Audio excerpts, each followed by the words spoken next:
Juan 6:66. ¿Cuál es el número de Satanás? Ahí está entonces, Juan 6:66. ¿Qué dice Juan 6:66? Desde entonces muchos de sus discípulos volvieron atrás y ya no andaban con él. Puede ser algo tan simbólico de que justo caiga el capítulo 6, versículo 66, dividiéndolo gramaticalmente en ese versículo de retroceder, y justo coincide con el número de Satanás. Y el siguiente dice: dijo entonces Jesús a los 12: ¿queréis acaso iros también vosotros? Le respondió Simón Pedro: Señor, ¿a quién iremos? Tú tienes palabra de vida eterna. Y nosotros hemos creído y conocemos que tú eres el Cristo, el Hijo del Dios viviente. A ver, podemos decir: creemos que tú eres el Cristo, el Hijo del Dios viviente. El mensaje de hoy es: ¿por qué creemos en Jesús? ¿O por qué creo en Jesús? Pedro dijo: creemos que tú eres el Cristo, el Hijo del Dios viviente. En el contexto de este versículo vemos a un Jesús amado, idolatrado por la gente, pero al mismo tiempo a un Jesús rechazado y despreciado. La diferencia entre un momento de ser amado por los milagros que hacía, por haber alimentado a miles de personas, y a ser rechazado, el cordón que divide esas dos etapas es solamente una frase. Una frase: el que no come mi carne y no bebe mi sangre no tiene parte conmigo. Esa fue la palabra que luego dijeron: dura esta palabra, ¿quién la podrá soportar? Es que a los buscadores de milagros, a los buscadores de algo que supla sus necesidades, no le gusta la palabra compromiso.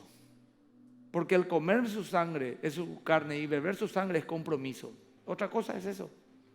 Porque le estaba diciendo: vos y yo tenemos que ser uno. Porque cuando uno come un alimento pasa a ser parte de su organismo y es uno. Y si vos y yo queremos caminar juntos, dice Jesús, tenemos que ser uno. Tenemos que estar unidos. Tiene que haber un compromiso. Entonces, los buscadores de cosas que suplan sus necesidades no les gusta esta palabra. Muchos son así, vienen a la iglesia a buscar un milagro, y una vez que se cumple ese milagro o ese deseo, restaurar su matrimonio, conseguir un buen trabajo, sanarse, ¿qué hace? Nunca más. Hasta el siguiente problema. Hasta el siguiente problema. He encontrado gente que ha llegado al nivel de caradurez de que ha venido acá a tirarse, a llorar, a mojar esta alfombra con lágrimas, hasta que Dios respondió su petición y se fue a hablar mal, no de la iglesia, de Dios. Y yo le miraba y decía dentro de mí: hasta el siguiente problema. Jesús hace una pregunta a sus discípulos y Pedro le responde: si vos no sos Jesús, entonces ¿quién? ¿A quién iremos? Solo tú tienes palabra de vida eterna. Jesús es como que da una opción y Pedro dice: no hay opción. ¿Sos vos o sos vos? ¿Por qué? Porque solo Jesús era capaz de solucionar el mayor problema del hombre y la humanidad: el pecado. El problema de la humanidad es uno solo, no dos: el pecado. Guerra, enfermedad, dolor, traición, depresión, suicidio. Todo ello es fruto de el pecado. ¿El pecado cuál es? El pecado es haber tomado la decisión de caminar una vida sin Dios. Ese es el pecado. El resto son pecados, ramificaciones: fornicación, adulterio, mentira, engaño, inmoralidades, perversión, asesinato, crímenes. Esos son solamente resultado de el pecado. Vivir una vida sin tenerle en cuenta a Dios. Entonces, solo Jesús puede llenar el vacío infinito del hombre. Solo Jesús puede poner un puente entre el hombre y Dios. ¿A quién iremos sino a ti?, se preguntaba el apóstol. Solo Jesús tiene la respuesta a la vida y la muerte. Pero ¿cómo sé que Jesús ¿Era todo eso? Es la pregunta que hoy tenemos que responder. ¿Por qué le creo yo que Jesús era eso y no otra cosa? No un impostor, no un lunático, no un loco. ¿Por qué creo? ¿Por qué le sigo? ¿Por qué le sirvo? ¿Por qué me dejé convencer por él? Tal vez porque nací en un país mayoritariamente cristiano, me crié en una fe cristiana, soy fruto de la casualidad de mi nacimiento. Si nacía en un país islámico hubiera sido musulmano, en un país budista mayoritariamente hubiera sido budista. Es el argumento de la gente. Sin embargo, la mayor cantidad de cristianos están en países no cristianos. China, por ejemplo. Porque son cristianos, No, por ejemplo, como en nuestro país latinoamericano, 200 millones de habitantes y 200 millones de cristianos, pero son países absolutamente alejados de Dios. No, tal vez en un país supuestamente cristiano hay 1, 2, 3% de cristianos verdaderos. El resto tiene una religión, no una relación. Pero sin embargo, en China, por nombrar un solo país, que son países ateos, el cristiano que se levanta es cristiano de verdad. Ahí no hay tibios, porque sus vidas corren peligro. Corea del Norte anda a ser cristiano. Ese es el que ella es. En un país musulmán pierde su familia, su apellido, sus tradiciones. Se arriesga su vida. Esos son verdaderos cristianos. Por eso que digo que en esos países, aunque haya pocos cristianos, hay más cristianos que en los países cristianos. Que aunque parece que hay muchos cristianos, hay pocos verdaderos cristianos. Así que ese argumento cae por su propio peso. Porque ser cristiano no es tener una religión cristiana. Ser cristiano es vivir la fe cristiana. Pero, ¿cómo puedo yo demostrarle escéptico, por decir de alguna manera, que yo creo en Dios y que Jesús es el verdadero Hijo de Dios? En primer lugar, porque Jesucristo es un hecho histórico. Los historiadores más cercanos del tiempo de Cristo, los que más cerca vivieron, 50, 60, 80 años después de Cristo, solamente te cito dos, Plinio el Joven y Tácito, reconocieron su existencia, hablaron de él, de sus seguidores y de lo que él hizo. Esto es muy importante a la hora de analizar la historia. El problema no es cuánto tiempo pasó del hecho hasta acá. El problema es cuánto tiempo pasó del hecho hasta que se escribió del hecho. ¿Me explico lo que les digo? Porque yo puedo tener 2000 años de historia, pero el hecho se escribió en la época.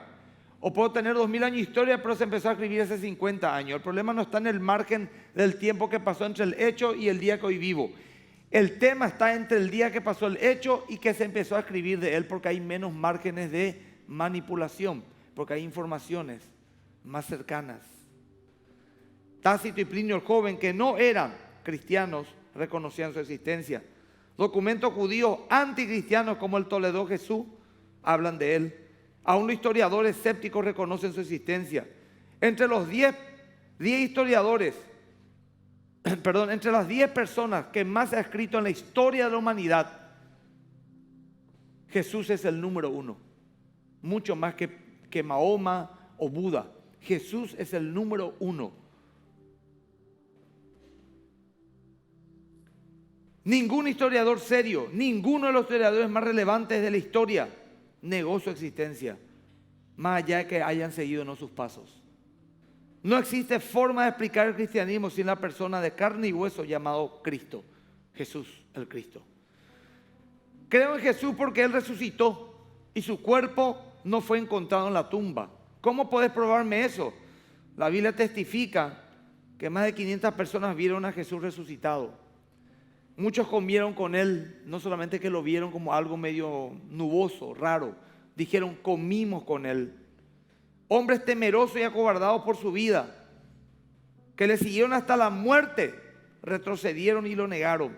Luego de su resurrección predicaron en la misma ciudad que le crucificaron sin temor a la muerte, y más de 3000 personas se convirtieron en ese lugar 40 días después de aquel acontecimiento.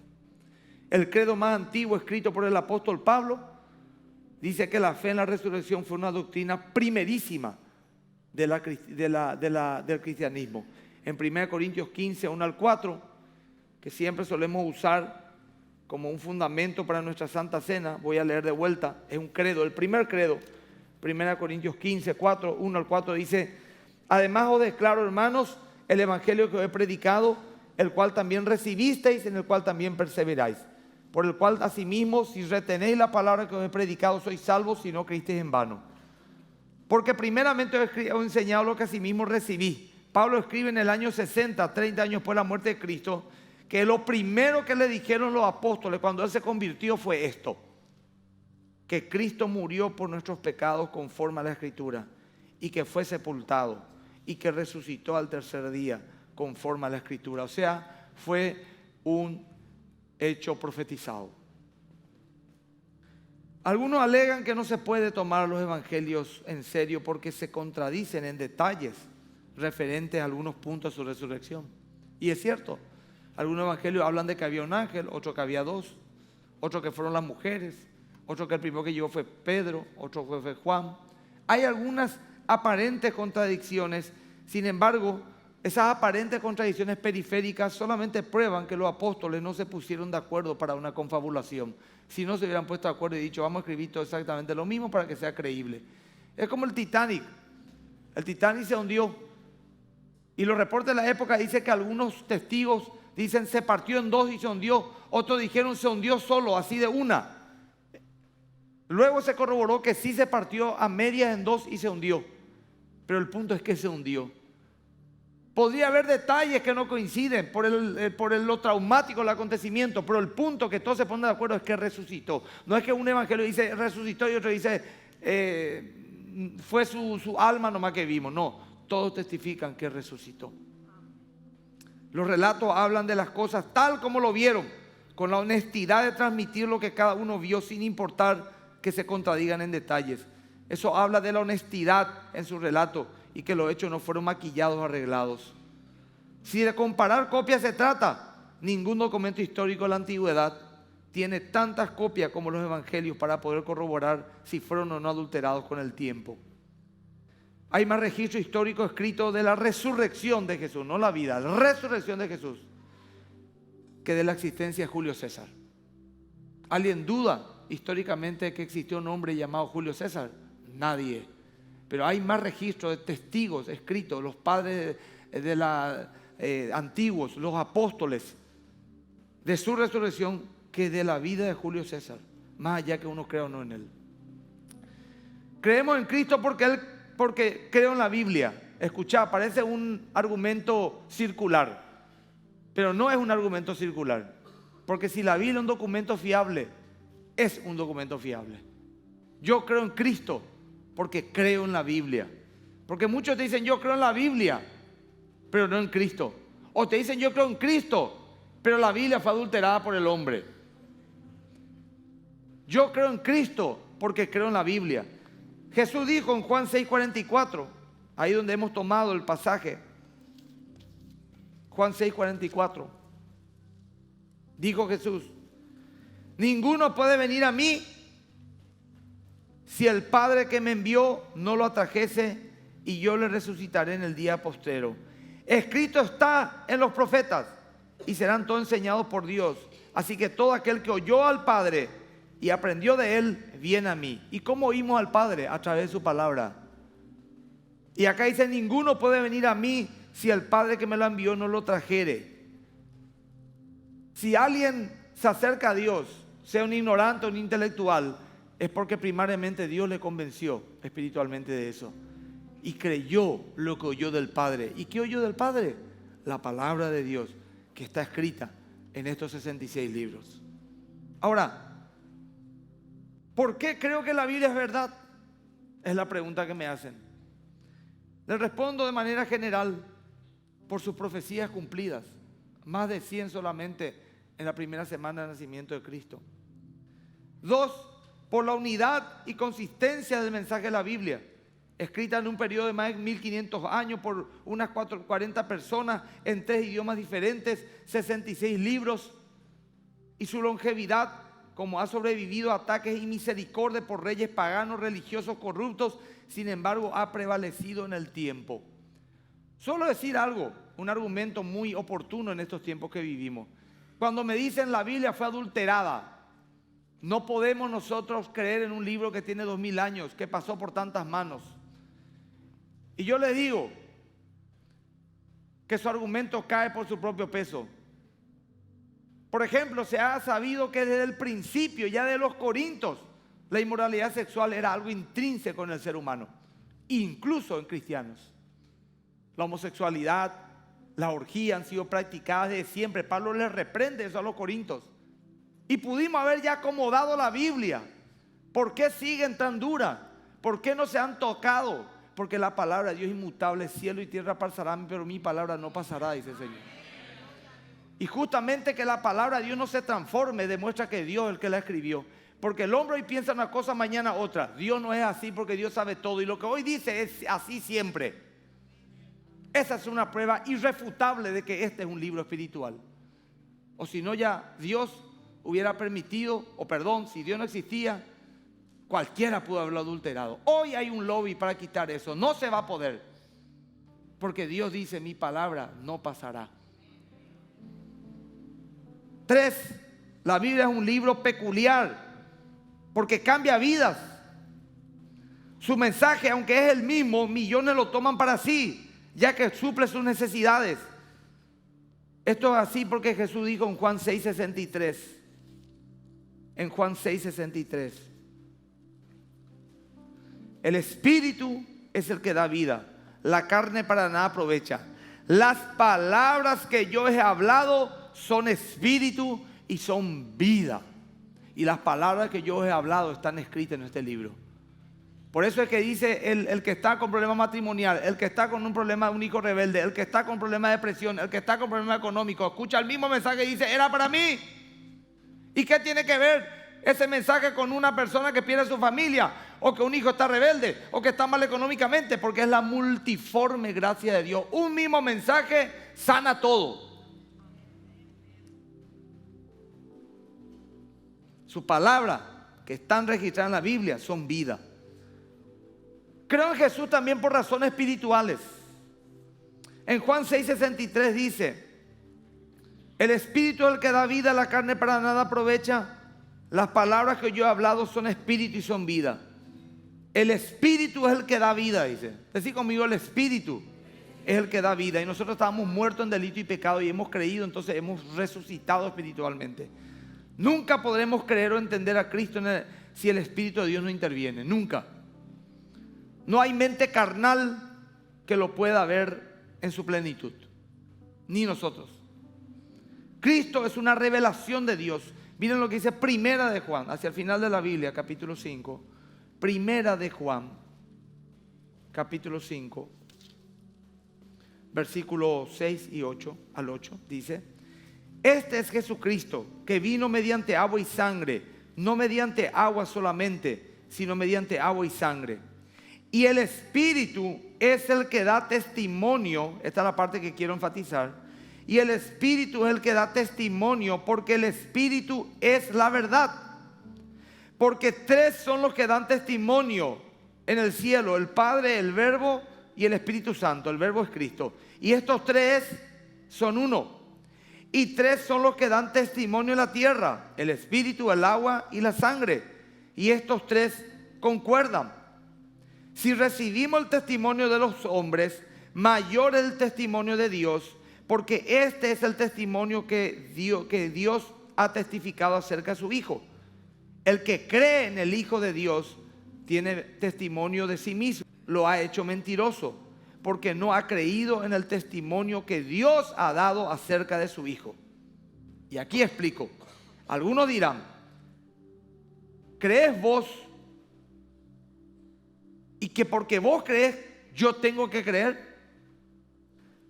Por tu supuesta evidencia, te dirá alguien, evidencia histórica o todo lo que argumentaste, por eso yo tengo que creer. Yo le diría a esa persona: estoy totalmente de acuerdo contigo, no tenés por qué creer eso, porque es el Espíritu el que te tiene que convencer. Y una vez que el Espíritu te convenza, como un efecto dominó, todo lo que dije te va a ir cerrando: la evidencia histórica, la resurrección, la fidelidad de la Biblia, etc. Y para eso quiero leer nuevamente Juan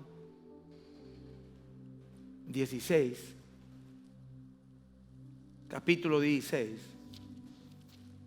Dice el versículo 7: pero yo os digo la verdad, os conviene que yo me vaya, eso decía Jesús, porque si no me fuere, el Consolador Paracletos, el que consuela, el Espíritu Santo, no vendría a vosotros, mas si yo fuere, os lo enviaré.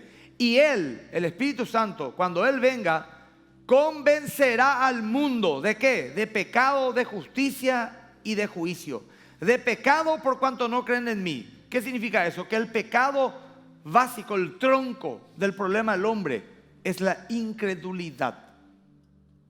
Por eso el pecado es darle la espalda a Dios. El pecado es vivir sin tenerle en cuenta a Dios. Ese es el pecado. El resto ya son consecuencias naturales. Un efecto dominó todo lo demás de esa incredulidad. De justicia por cuanto voy al Padre y no me veréis más. O sea que Cristo fue hecho justicia. Él fue nuestra justicia. Y de juicio por cuanto el príncipe de este mundo ha sido ya juzgado. Significa que Satanás ya no tiene escapatoria. Él está derrotado. Y esa derrota es irreversible. Ahora, si alguno solo se convence por cuestiones humanas, puede venir otro a contradecir esos argumentos y a convencerle de vuelta que no crea. ¿Sí o no?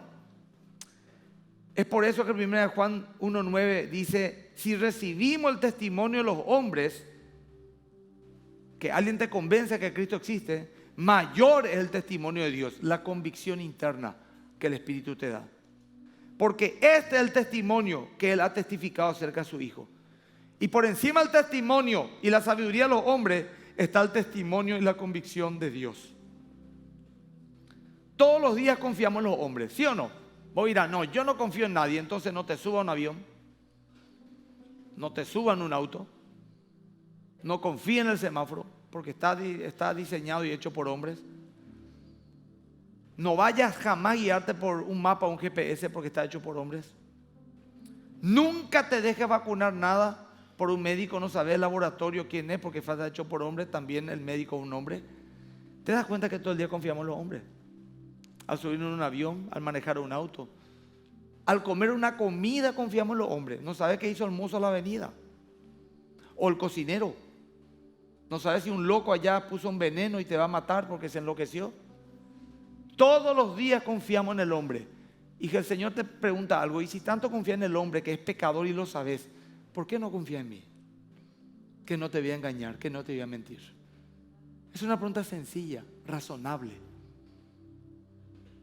Dios no dice que si no crees en Él, mala suerte.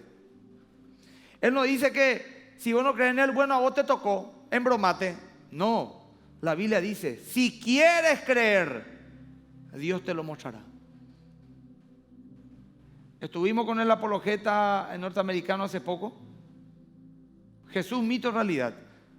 Y un amigo mío, a quien aprecio mucho, escribe en mi muro, ja, ja, ja, ja, me están tomando el pelo, me voy a ir. ¿Vos pensás que esa persona con esa actitud va a recibir algo? Por eso el Señor dice, si quieres. Y hay una cosa que yo lo digo con toda la autoridad del mundo. ¿Querés conocer una persona petulante, orgullosa, soberbia? Anda a hablar con un ateo. Te hacen de menos, te creen un torpe, un tonto. Es más, Dios dice, resisto al orgulloso y doy gracia al humilde. ¿Quién es el humilde? El que diga, ¿yo quién soy para saber todo? Si hubiera un Dios, manifestate a mí, por favor. Y si lo sé con sinceridad, Dios dice, yo me voy a manifestar a vos. Pero ese paso no lo dan. Su burla, su sonrisa, su mirada altiva, su mentón levantado, su pecho inflado, sus argumentos llenos de pus. Si quieres creer, dice el Señor, necesitamos darnos cuenta de nuestra arrogancia y ser humildes, porque Dios dijo que resista al orgulloso. Personalmente, esto es mío, dudo muchísimo de una persona que es arrogante y orgullosa que sea salva. Dudo muchísimo. Estoy convencido que una persona orgullosa y altiva, que vive ese estilo de vida, que muchas personas pueden decir, sí es un altivo, sí es un orgulloso, sea salvo. Es más, los pocos que conozco que dicen ser cristianos y son orgullosos, soberbios, esos pocos yo estoy convencido que no son salvos. Cuando alguien ya está muy petulante, ya le pregunto ya, ¿estás seguro que sos salvo? Porque sos tan poca cosa. No porque vos como persona no vales nada, porque somos seres humanos, no somos nada. Pero te comportás de una manera tan altiva, le llamás a aquel pecador, como si vos fuese un fariseo lleno de filactería y él fuese un pobre mendigo. Si de verdad querés creer y humildemente le pedí a Dios creer, de verdad, el Espíritu Santo empezará a tratar con tu vida y te convencerá de la salvación. El 1 Juan 5:9, el Señor nos habla de su testimonio. Voy a leer de vuelta. 1 Juan 5:9, dice la palabra del Señor: si recibimos el testimonio de los hombres, mayor el testimonio de Dios, porque este es el testimonio de que Dios ha testificado acerca de su Hijo. Escuchen, el que cree en el Hijo de Dios tiene el testimonio en sí mismo. El que no cree a Dios le ha hecho mentiroso, porque al decir la Biblia es mentira, y si es la palabra de Dios, entonces está diciendo Dios mintió, yo digo la verdad. Y el Señor dice, antes se ha hallado todo hombre mentiroso y Dios sea veraz. Ahora, dice más, el 11, y este es el testimonio que Dios nos ha dado, vida eterna, y esta vida está en su Hijo. Y aquí nos abre una encrucijada. El que tiene al Hijo tiene la vida. El que no tiene al Hijo de Dios no tiene la vida. Ahora, gustad y ved, dice el Señor, que es bueno Jehová. Si alguien prueba una torta y le encanta la torta y pide otro pedazo de torta y otro pedazo de torta, no importa que vengan 10 cocineros a tratar de convencerte que esa torta no es rica, tener el testimonio dentro tuyo de que sí lo es. A eso se refiere, gustad y ved que es bueno Jehová. ¿Qué me importa que vengan 10 Michelin a decirme esa torta es horrible si a mí me gustó? Para vos era horrible, a mí me encantó, no me vas a convencer lo contrario. Entonces cuando uno gusta de Dios, pueden venir 10 de los hombres más inteligentes del mundo y decirle, no es cierto, pero si yo le he gustado, ¿cómo me vas a convencer lo contrario? Está dentro mío, como la torta que me gustó. ¿Por qué creo que Jesús es el Hijo de Dios? Por razones históricas. Yo soy el pan de vida que descendió del cielo, significa que pisó la tierra. Por evidencia de su resurrección, fue su máxima y sobrenatural promesa. Si cumplió eso, podemos creerle todo lo demás. Por razones escriturales, ellas son, la Biblia, las que dan testimonios de mí, en Juan 5:39. Por razones espirituales, las palabras que yo he hablado son espíritu y vida. Nadie viene a mí si el Padre que me envió no la trajese, y no te lo reveló, le dijo a Pedro, sangre ni carne, sino mi Padre que está en los cielos. El convencerse de Cristo es una razón espiritual. Creo también por razones personales, y con esto termino. Voy a hablar un poco de mí. En Juan 6:68, ¿qué dice? Y respondió Simón Pedro, Señor, ¿a quién iremos? Tú tienes palabra de vida eterna. Esa fue su palabra, esa fue la palabra de Pedro. El siguiente fue la palabra de Dios. Y nosotros hemos creído y conocemos que tú eres el Cristo, el Hijo de Dios viviente. ¿Por qué digo la primera la palabra de Pedro? Porque él hablaba de él. ¿A quién voy a ir? ¿Qué más voy a hacer en este mundo? ¿Por qué digo la segunda es la palabra de Dios en su boca? Porque él se le reveló que él era el Cristo, el Hijo del Dios viviente. Y eso solamente no te le reveló carne ni sangre, sino mi Padre que está en los cielos. Entonces, la razón personal por la cual yo, Emilio, creo en Cristo, no es solo por la historia que me dice que es el Hijo de Dios, no solo por la Escritura que me dice que Él es el Hijo de Dios, no solo por el Espíritu Santo que me dice que Él es el Hijo de Dios, sino que también lo sé por medio de una experiencia personal. Si alguien me dice, vos sos pastor porque naciste en un país cristiano, bueno, mi abuelo era musulmán, murió siendo musulmán. Mi abuela era adventista. Mis padres eran católicos, apostólicos romanos. Tengo algunos parientes que se consideran ateos. Y yo vine allá a agregar una frutilla más a la torta. Pastor evangélico. Un carnaval de contramano.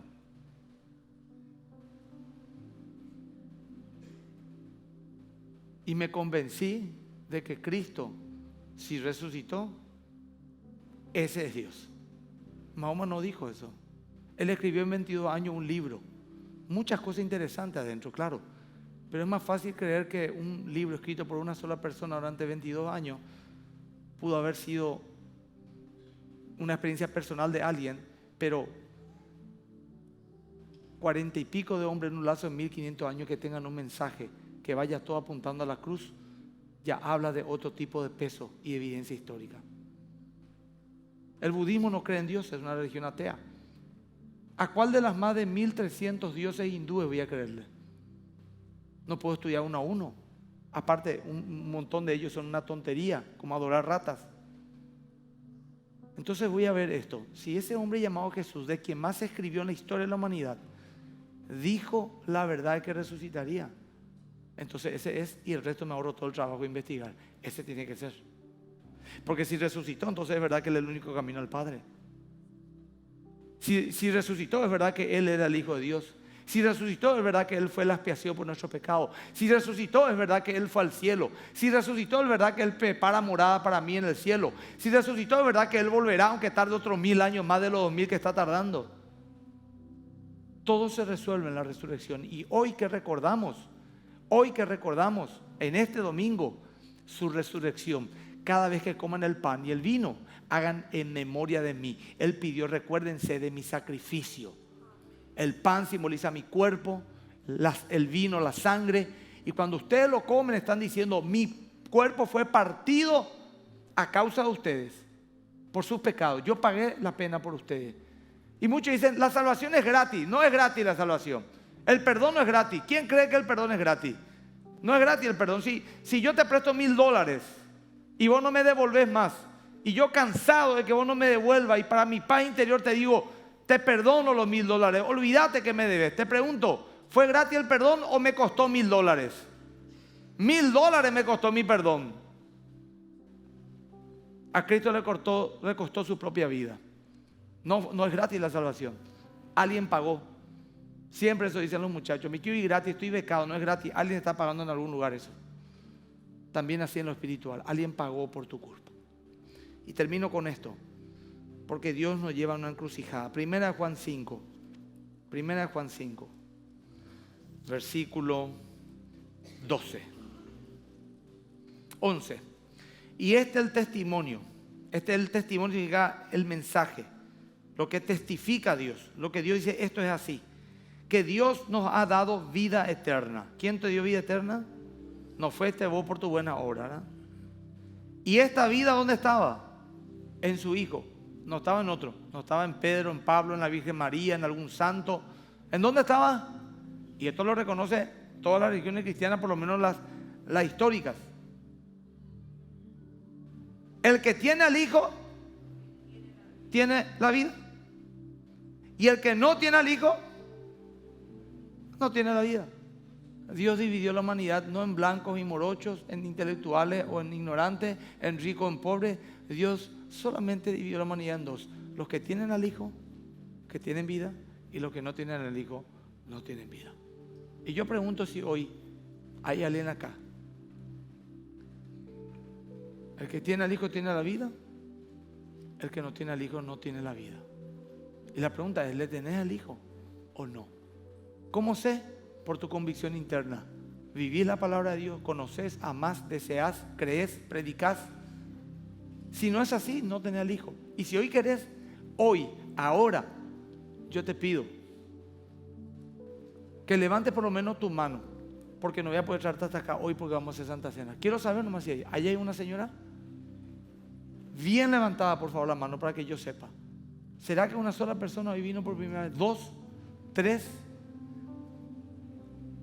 4, un varón allá, da un aplauso. 5, 6, 7, ¿alguien más? 8, bienvenido caballero. 9, 10, 11, gloria a Dios. Quiero que esas 11 y tal vez más, si va a ir o no vi, quiero que oren esto que les voy a guiar. Y luego, si lo hacen con fe, les invito a que participen de la Santa Cena. Porque no hay nada que impida que vos lo consumas una vez que has creído en Cristo, porque eso es en el instante. Es responsabilidad tuya. Cada uno tiene que saber, dice la Biblia. Quiero que inclinemos nuestros rostros y digamos en este momento: Señor Jesús, especialmente los que han levantado las manos, vengo ante ti pidiéndote perdón por mi rebeldía e incredulidad. Humildemente te pido conocerte. Dile claramente: humildemente pido que tu Espíritu me convenza de pecado, justicia, juicio. Dile: te pido, Señor, que con tu sangre derramada en la cruz limpie mis pecados. Y te abro mi corazón para que tú entres en él y seas el Señor de mi vida. Amén. Amén. Quiero ahora que toda la iglesia, dentro del espacio físico que pueda, sí puede, nos arrodillemos, por favor, mientras preparamos los elementos. Amén.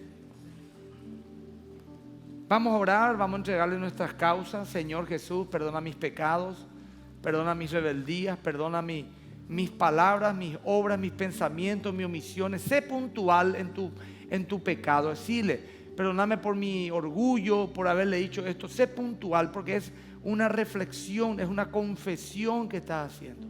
Sé puntual. Todo a Cristo yo me entrego, quiero serle fiel, yo me rindo a Él, yo me rindo a Él. Todos cantamos. Yo me rindo a Él. Todo a Cristo yo me entrego. Dile: quiero serle fiel. aleluya. Yo me rindo a Él. Levanta tu voz, iglesia, una vez más nomás, ¿sí? Yo me Ahí está, qué lindo. rindo a Él. Qué lindo suena cuando todos cantamos. Dile: Todo a Cristo yo me entrego, quiero serle fiel. porque yo recibí del Señor lo que también os he enseñado, que el Señor Jesús, la noche que fue entregado, tomó pan y habiendo dado gracias lo partió y dijo: tomad, comed, esto es mi cuerpo que por vosotros es partido, haced esto en memoria de mí. Asimismo tomó también la copa después de haber cenado, diciendo: esta copa es el nuevo pacto en mi sangre, haced esto todas las veces que la bebiereis en memoria de mí. Así pues, todas las veces que comiereis este pan y bebiereis esta copa, la muerte del Señor anunciáis hasta que Él venga. Padre, yo te doy gracias por el pan y el vino, símbolo de tu cuerpo y de tu sangre.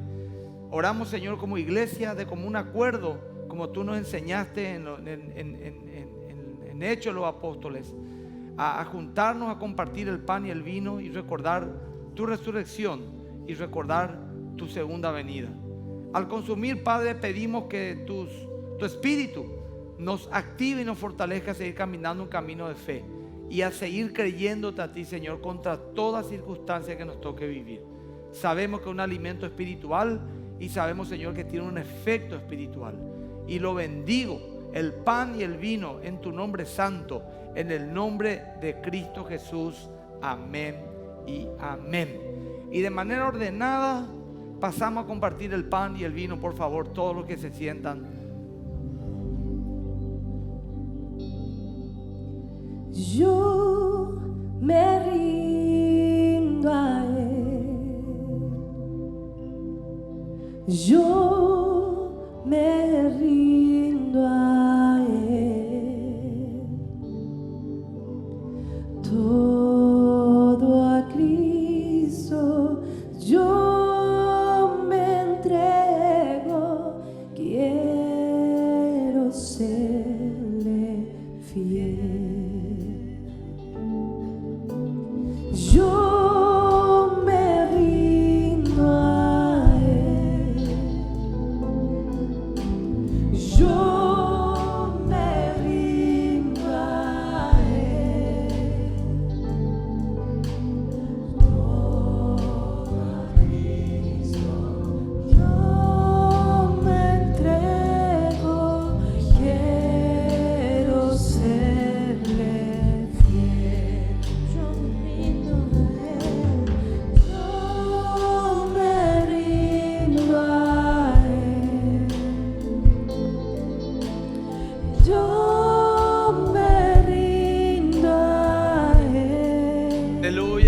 ¿Cuánto podemos volver a nuestro lugar y cantar, orar? En 5 minutos despido la audiencia, ¿sí? Quiero serle fiel. Aleluya, todos. Yo me rindo a Él. Yo me rindo a Él. Todo a Cristo yo me entrego. Quiero serle fiel. Yo me rindo. Yo me rindo a Él. Yo me rindo a Él.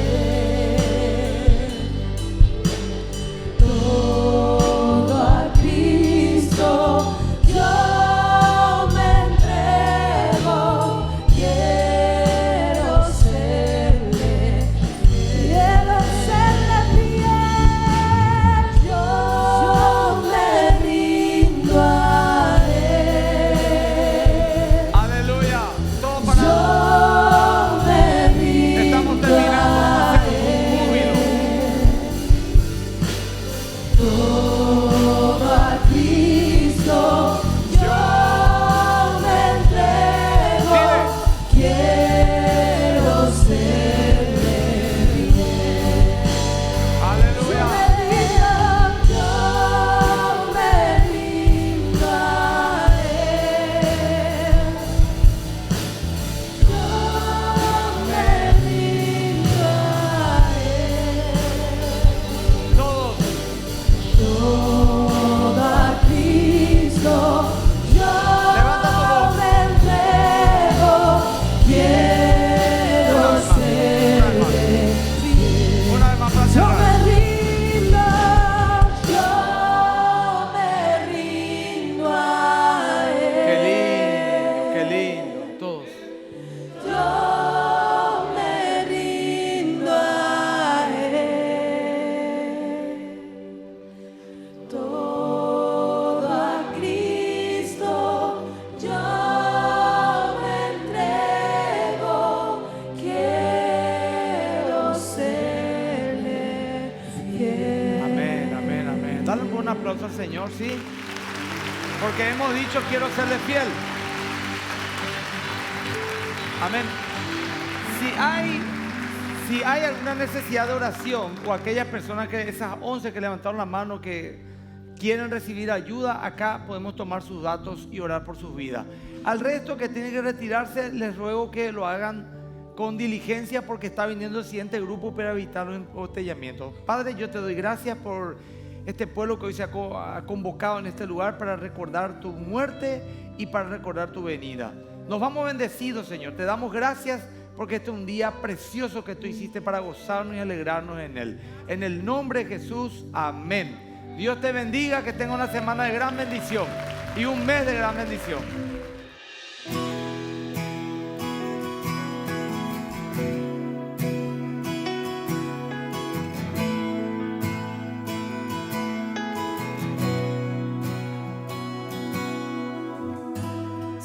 Señor, conoces mi corazón,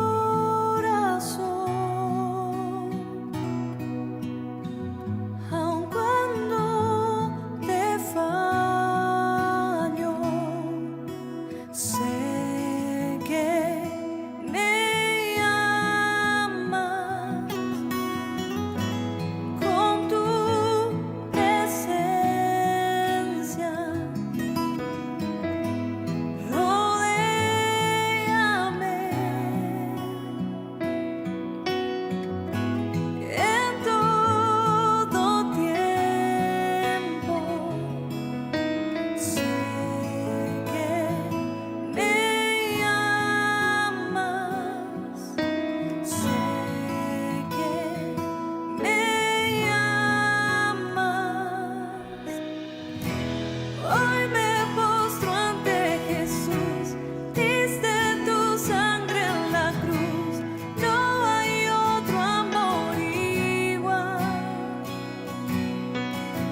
escudo eres, mi protección. Tú me sostienes, sé que me amas. Hoy me postro ante Jesús, diste tu sangre en la cruz, no hay otro amor igual. Él murió y resucitó, sobre la muerte venció, nada me separará. El velo rasgó, un camino abrió, todo consumado es. El velo rasgó, un camino abrió, todo consumado es.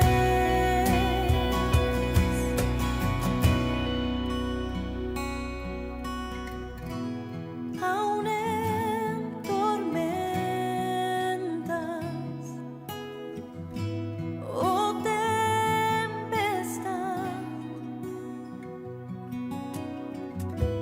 tú estás conmigo. Sé que me amas, sé que me amas.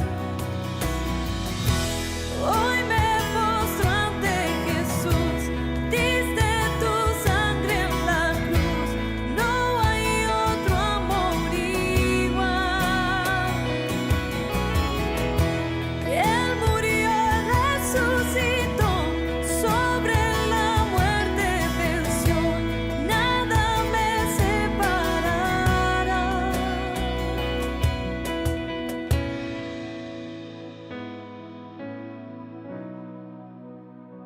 Nada me separa.